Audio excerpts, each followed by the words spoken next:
Hello everyone, কেমন আছেন সবাই? আশা করি সবাই ভালো আছেন। আমরাও আলহামদুলিল্লাহ ভালো আছি।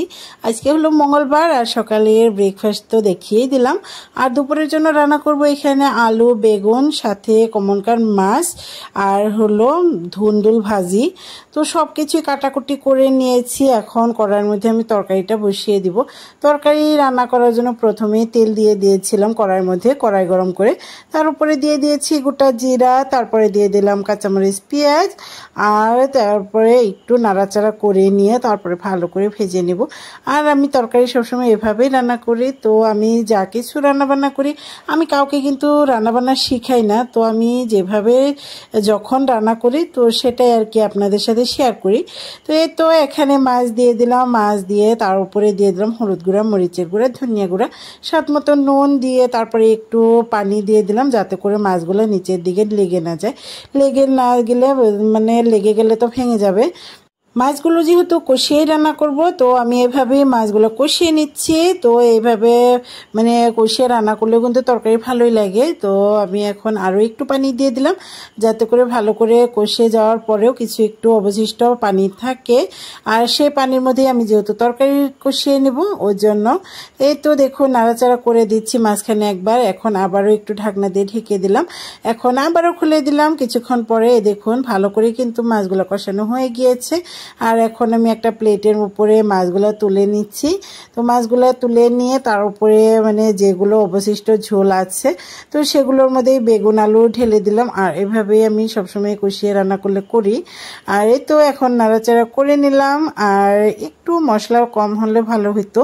তো যাই হোক, মন্দ হয় নাই। তো এই তো এখন এভাবে আমি কিছুক্ষণ নাড়াচাড়া করে নিয়ে অল্প আছে অনেকক্ষণ ভরে তরকারিগুলো কষিয়ে নিলাম। এতে করে দেখুন একদমই কিন্তু সিদ্ধও হয়ে গিয়েছে।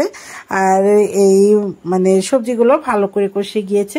এখন দিয়ে দিলাম ঝোলের পানি। আর আজকে একটু ঝোলের পরিমাণটা কম দিয়ে রান্না করব, ওই জন্য আমার মাপ মতেই আমি কম করেই দিয়ে দিলাম। আর এই তো এখন আবারও ঢাকনা দিয়ে ঢেকে দিলাম, মানে যেহেতু মাছগুলো একসাথে দিয়েই দিলাম। তো এই তো ঢাকনা দিয়ে রেখে দিয়েছি। কি আর বলবো, রেখে মানে রাখতে চেয়েছিলাম যে ঝোল একটু কমই রাখবো, আর এতটা যে শুকিয়ে যাব সেটা কিন্তু ভাবি নাই। কিন্তু তারপরেও মানে রেখে দিলাম, কারণ হাজবেন্ডে তো ঝোল বেশি খায়। তো আজকে হাজবেন্ড আমার বাড়িতে নেই, তো একটা জায়গায় গিয়েছে, ওই জন্য আর কি দুপুরের রান্নাবান্নাটা আমরাই খাবো, আমি বাচ্চাদেরকে নিয়ে। আর এই জন্য মানে অতটা প্রবলেম হবে না। আর তরকারি ঝোলের পরিমাণ দেখুন একদমই কিন্তু নিচে লেগে গিয়েছে। আর এই তো এখন আমি খেতে বসে পড়েছি। ধুন্দুল ভাজিটা আর দেখালাম না, ওগুলা মানে মাংসের ঝোল ছিল ঘরেই, তো সেগুলো দিয়ে ধুন্দুল ভাজিটা করেছি। তারপরে একটু বাচ্চাদেরকে নিয়ে আমরা রাস্তার পাড়েই বসিয়েছিলাম, মানে আমি আমার যাও তো এগুলো খাবার দাবার করে তো আজকে দিনটা চলে গেল। আর এটা হলো আজকে একটু সকাল সকালে রান্নাবান্না করেছি। আর এখানে মিষ্টি কুমড়ার ফুলের বড়া ছিল, তারপরে গাছের বেগুনের ভর্তা ছিল, কচু ভাজি ছিল, তারপরে চাল কুমড়োর চাক ভাজি ছিল। এগুলো দিয়ে মানে অনেকগুলো আইটেম হলে এই ভাজি ভর্তা এগুলো দিয়ে কিন্তু ভালো করে ভাত খাওয়া যায়, মানে মন ভরে।